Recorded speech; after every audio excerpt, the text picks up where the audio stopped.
Good day, and welcome to an introduction to the medieval period, or Old English and Middle English, in English literature. So let's start with a bit of history before we get into the literature. What was England like before the English?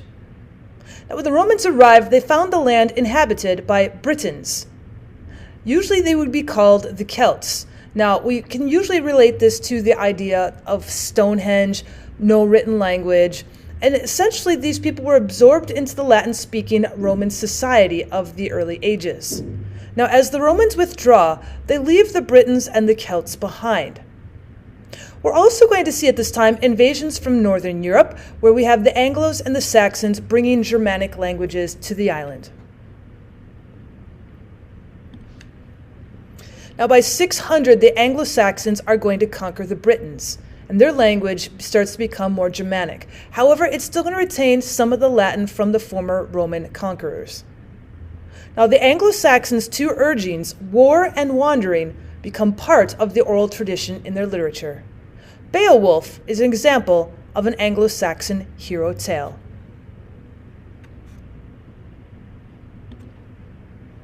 Now, by 700, Christian missionaries arrived to convert the pagans. Once again, Latin is going to return because this is the language of the church. We're also going to start seeing a more organized Britain underneath King Alfred. He is considered the first true king of the Britons, and he's going to bring in a period of prosperity. However, by 1066, the Normans, a French-speaking people from Normandy, led by William the Conqueror, attack and defeat the Britons, which is at this time a blend of the Britons who were first there and now the Anglo-Saxons. And they're going to defeat them at the Battle of Hastings. Now, a third language is introduced, French. Along with that language, French culture and French literature will also arrive.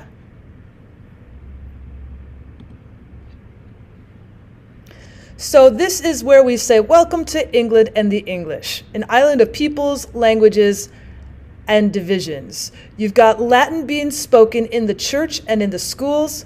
You have French being spoken by the kings in the court and in the castles, and English is being spoken by the commoners.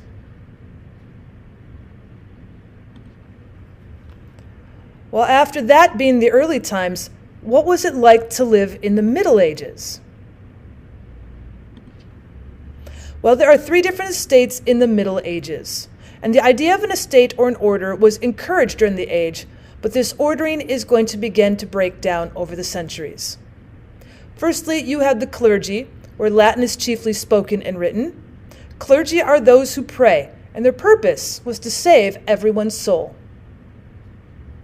Next, you have the nobles, where French is chiefly spoken, and these are those who fight.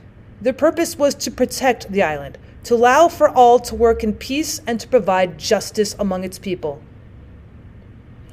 And the third estate is the commoners. And this is where English is spoken, and these are the majority of the Britons, those who work. Their purpose was to feed and clothe all above them.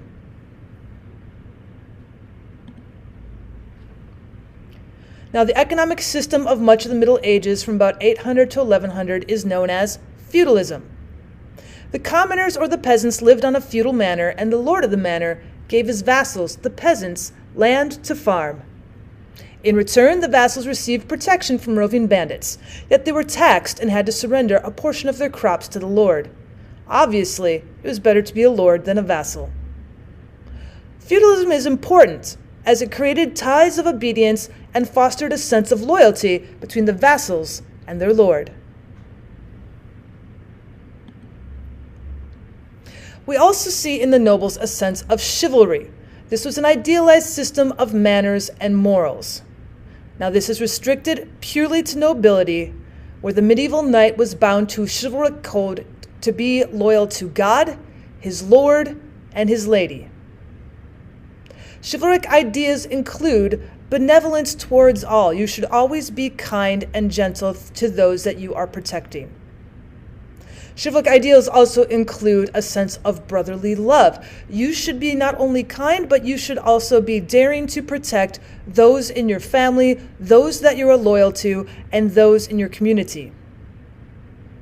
And the last of chivalric ideals will also include politeness. You are never going to see them being drunk in public. You're never going to see them chasing after ladies. They are always going to be at the top of the best manners that you can imagine.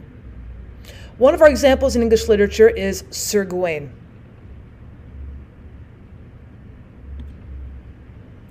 When we look at the High Middle Ages, around the end of that period, around 1095, that's going to begin with the First Crusade, where we're going to try and reclaim Jerusalem from what they call the infidels.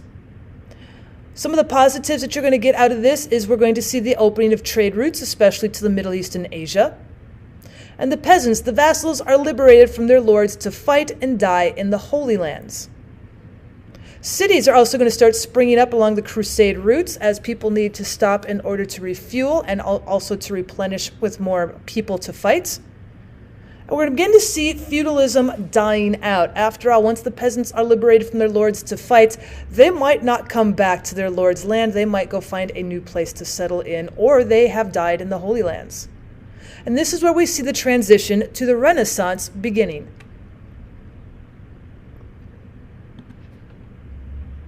Now, before in the Dark Ages, the church provided structure to society, not only with religion, but providing what little education there was as well.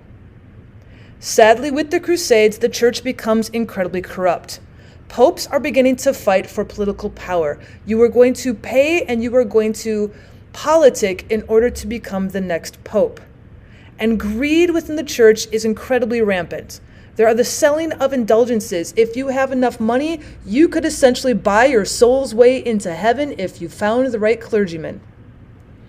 The Crusades were also being used to gain more money for the church. It wasn't just to free Jerusalem. They wanted to bring back treasures and land for the church.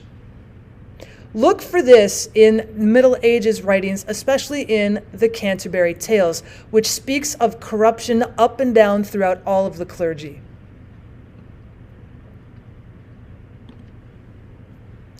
However, with the Crusades comes the Black Death.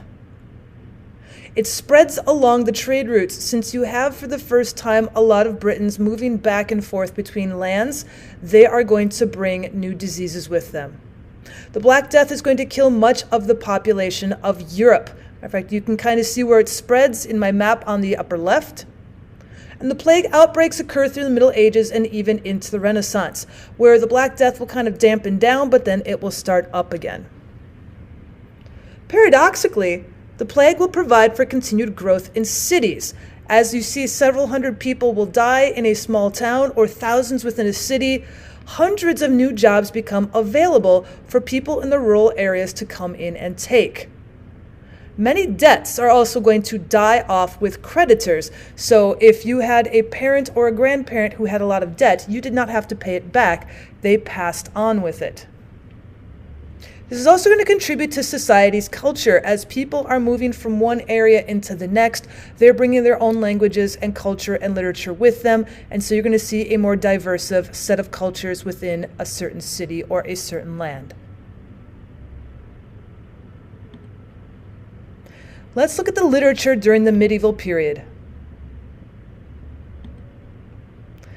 As we remember from the Dark Ages, Latin was the language of the Roman Catholic Church, which at the time is dominating Europe. Because the church was the only source of education, Latin was a common language for medieval writings. So as we look at some of the types of literature, we start off with the troubadour poetry.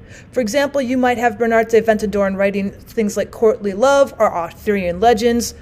You're also going to see epic romances and quests such as Sir Gawain, or you might be looking at Dante Alighieri's Inferno. You're also going to see religious poetry, for example, from Julian of Norwich. Geoffrey Chaucer is not only writing the Canterbury Tales, but he's also writing Fabliaux. And you're also going to see more sonnets and sestinas, the poetry of Petrarch and Arnaut Daniel.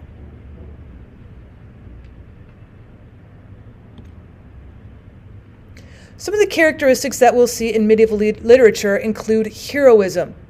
Now, heroes, both from the Germanic and the Christian traditions, are going to begin to get mingled. Again, when we look at Sir Gawain and the Green Knight, you're going to see a very Christian tradition in your knights, but you're going to get more Germanic fairy tale types of what he is fighting. Same thing with Beowulf. Beowulf is going to have a very dramatic pagan tradition in it, but a Christian tradition is going to come and win the day out. You're also going to see in characteristics of medieval literature presentations of idealized behavior. Remember, we are talking about the codes of chivalry for nobility, and so literature will become a moral lesson. It's going to teach not only chivalry like good manners and politeness, but there's also teaching loyalty to your king and country. One of the things we're going to see in Beowulf, but in other types of literature at the time, are the use of kennings. This is a hyphenated expression representing a single noun. For example, in the epic Beowulf, they might use the two-word term whale road to refer to the sea or ocean.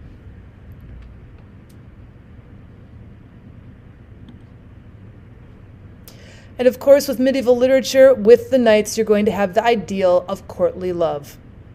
This relationship was modeled on the feudal relationship between a knight and his liege lord.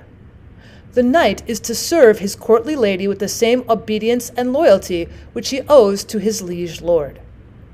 Here, she is in complete control. He owes her complete obedience and submission to whatever she asks.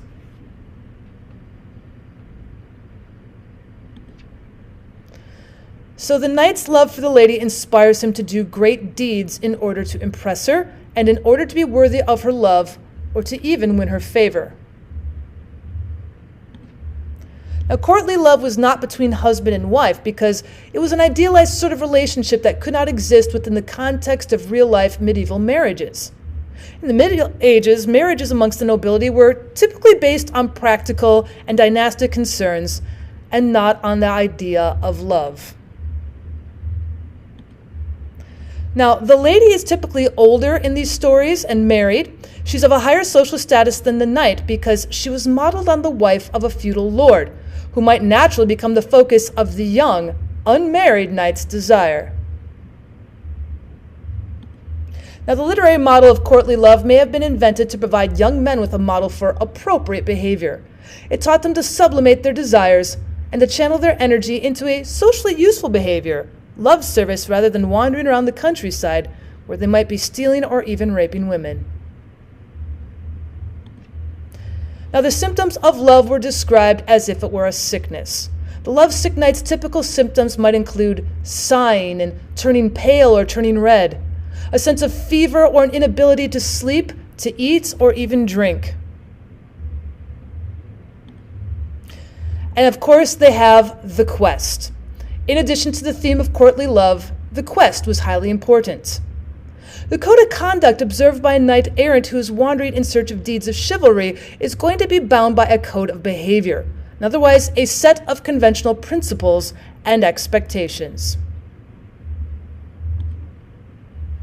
So when we look at the characteristics of medieval literature, when we look at the two types of major stories, one of them will be the romance, or perhaps we might look at Sir Gawain and the Green Knight. This is a narrative in prose or verse that tells of the adventures and heroic exploits of chivalric heroes.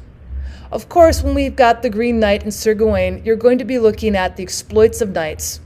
And often a supernatural element is involved. You're going to have some sort of magical elements. Maybe you're fighting a monster such as a dragon. There should also be a Christian message. There should be a concern with salvation and the world to come. You are fighting for king and country, but you are also asking God for help. There should be very little or no interest in social change until we get to the later times when we begin to get into the Renaissance, maybe around the late 14th century. And at this time, you're going to see Geoffrey Chaucer signaling a new thinking which is going to upend the social order. Thank you so much for stopping by to learning a little bit about medieval literature and a bit about the past of England's Dark Ages. If you'd like to learn more about medieval literature, if you'd like me to go through Sir Gawain and the Green Knight, or perhaps Beowulf, leave a comment down below. Let me know what stories you'd like for me to cover. And as always, I'd appreciate it if you subscribed.